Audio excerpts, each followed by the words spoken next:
What is up, everybody? We are back, and this video is going to be for my OCD anxiety community.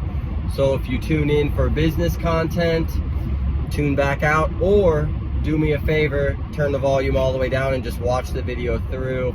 Get me some watch time. Thank you guys. I'm so pumped. We're almost at 600 subscribers.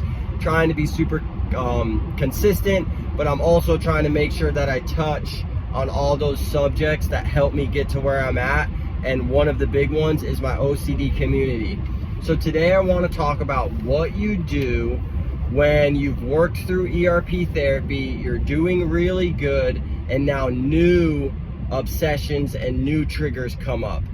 So a personal example of mine is dealing with injuries. I've had 5 surgeries over the last 4 years. I've had 3 surgeries, and it's been very, traumatic. It's been troublesome to my personal life. It's been stressful for my work life. It's just not been easy. So as I've worked through ERP, I've also been dealing with those situations. So now that I've gone through ERP, I've gotten a handle on a lot of those obsessions and triggers that plagued me as a child, that kind of came back in full force once my daughter was born. All of those I've worked through, but I'm now dealing with the issue of feeling like every little thing that I feel, let's say I'm working out and I feel a little tweak or something, everything is a major problem. And everything now, oh no, I need another surgery. Maybe I do, maybe I don't. What do I do about this feeling that I just had? And that's new to me. And the reason that my OCD is attaching itself now to this is because it knows how important my health is. Not only my health, but my physical health is very important to me. And what does OCD do? It makes us doubt about the things that are important to us. So what do I do to work through that? Well, let's say I get through a workout and I'm feeling good, but during it I felt, some sort of something in my knee. Now, this isn't something that's causing me to limp. This isn't something that's causing me to even feel any pain now. I felt a sharp pain while I was doing the workout. I shook my leg out. It's fine. I kept moving forward. But now that the workout's done, my brain wants to bring me back to that moment and convince me that, hey, maybe now there's a problem again with your knee. So what do? I now research the feeling that I felt.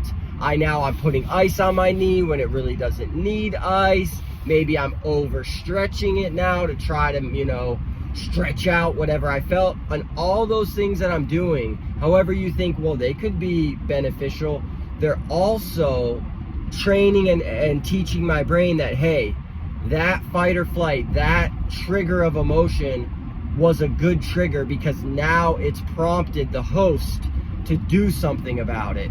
And that's what we're here to do. We're here to alert the host that there's a problem so that he can then do something about it. But if these are not things that you want to be concerned about, stressed about, have that spike of emotion, you have to train the brain, again, like I always say, that there's no danger in these situations. So that would mean at the end of the workout, I don't put ice on my knee. I don't overstress it, stretch it. I don't go on YouTube and Google all of my symptoms and maybe try to figure out what it is. Those are things you do that reinforce that signal that your brain sent you was valid. But when we do nothing about it, that is how we train the brain that there's no danger there. So another example, I'm going through physical therapy for my shoulder. I'm working through it. I'm starting to work out with heavier weights than I have in a long time because my shoulder is healing. My shoulder is now building strength. Now, yesterday, for example, I went through a hard workout, and then I had to go in the field and perform a little bit of work. And afterwards, I was sore. I needed to go home and put ice on my shoulder, but that's all I needed to do. If I then started ruminating on whether or not, well, did you actually injure the repair that they had done? Let me Google and let me see how hard it is to damage a repair at 13 weeks out from surgery. Now I'm training the brain that, hey, there's probably danger in the fact that we worked out hard and we're sore. But that's not a signal that we want to reinforce, because then anytime I work out on any body part and it becomes sore, my brain might trigger myself to think, oh no, do I now have an injury in that body part? And that's just not something that's going to be a pleasant experience if you enjoy working out. So the key takeaway from this whole conversation right now is to train the brain that there is no danger in these situations, that it is spiking our fight or flight emotion. And that's the theme through all of the videos that I talk about with OCD and anxiety, because that's the key factor. If you can do nothing about these triggers, about these spikes of emotion, your brain will stop sending you such a strong signal. Now, some OCD obsessions that I dealt with for a long time that I've worked through, when a situation like that comes up, yes, I do get a spike of emotion. A, it's not as strong, and B, when I do nothing about it, it goes down a lot quicker, where some of these spikes I would deal with for days and days and days. Now I deal with for minutes and sometimes seconds, because I've trained my brain there's no danger in these situations. So remember, you do not have to do something about every sensation that your body gives you. So I hope that helps somebody. Like always, like this video so other people can find it.